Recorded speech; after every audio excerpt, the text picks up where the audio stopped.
एक गांव में एक किसान रहता था जिसका नाम रहमत था। वह बहुत मेहनती और ईमानदार व्यक्ति था जो दिन रात अपने खेत में मेहनत करता और जमीन से फसल उगाने की पूरी कोशिश करता था। उसकी जमीन बहुत उपजाऊ नहीं थी, लेकिन उसके दिल में विश्वास था कि अगर वह मेहनत करेगा तो अल्लाह उसे उसका फल जरूर देगा। रहमत के पास ज्यादा धन नहीं था, लेकिन जो कुछ भी था उससे वह खुश और संतुष्ट था। उसके पास एक छोटा सा घर था जिसमें वह अपनी पत्नी जीनत और 3 बच्चों के साथ रहता था। जीनत भी बहुत मेहनती और धैर्यवान औरत थी। वह अपने पति की तरह कम साधनों के बावजूद जीवन में कभी शिकायत नहीं करती थी। गांव के लोग रहमत की ईमानदारी और मेहनत की मिसाल देते थे। वह हमेशा दूसरों की मदद करने के लिए तैयार रहता था, चाहे उसके पास खुद ज्यादा कुछ न हो। उसकी एक खासियत यह थी कि वह अपने काम में कभी किसी धोखे या छल का सहारा नहीं लेता था। उसकी हमेशा कोशिश होती थी कि वह हलाल, सच्ची कमाई करे और अपने बच्चों को ईमानदारी से जीवन जीने की शिक्षा दे।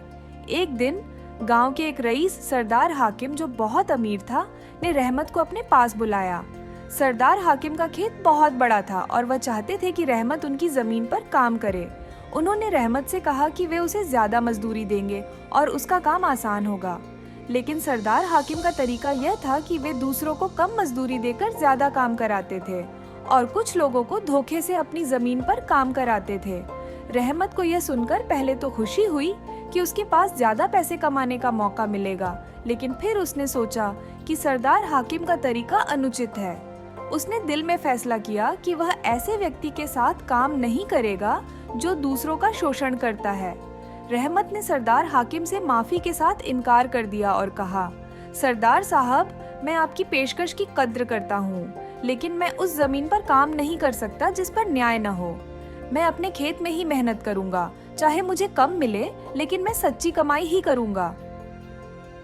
सरदार हाकिम को यह सुनकर गुस्सा आया, लेकिन रहमत की बात में सच्चाई थी। सरदार ने उसे नजरअंदाज कर दिया और रहमत अपने काम पर वापस चला गया। कुछ दिन बीते और गांव में एक बड़ी सूखा पड़ गया। बारिश न होने के कारण गांव के कई किसानों की फसलें बर्बाद हो गईं।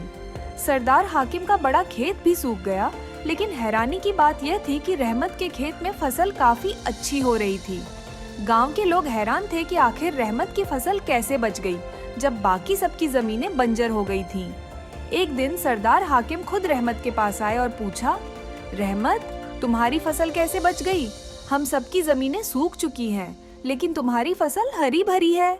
रहमत ने मुस्कुराते हुए जवाब दिया, सरदार साहब, यह अल्लाह का करम है। मैं हमेशा सच्ची कमाई करता हूँ और अपने काम में कभी धोखा या छल नहीं करता।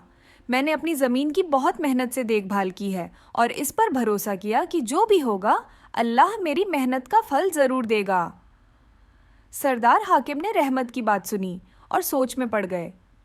उन्होंने समझ लिया कि रहमत की सफलता का राज उसकी ईमानदारी, मेहनत और अल्लाह पर विश्वास है। उस दिन के बाद सरदार हाकिम ने भी फैसला किया कि वे दूसरों का शोषण नहीं करेंगे और ईमानदारी से जीवन जिएंगे। यह कहानी हमें सिखाती है कि मेहनत, ईमानदारी और भगवान पर भरोसा रखने वाले लोगों को दुनिया में ही उनका फल मिलता है। चाहे कितनी ही परेशानियां क्यों न आए, जो लोग सच्चाई के रास्ते पर चलते हैं उनकी सफलता निश्चित होती है।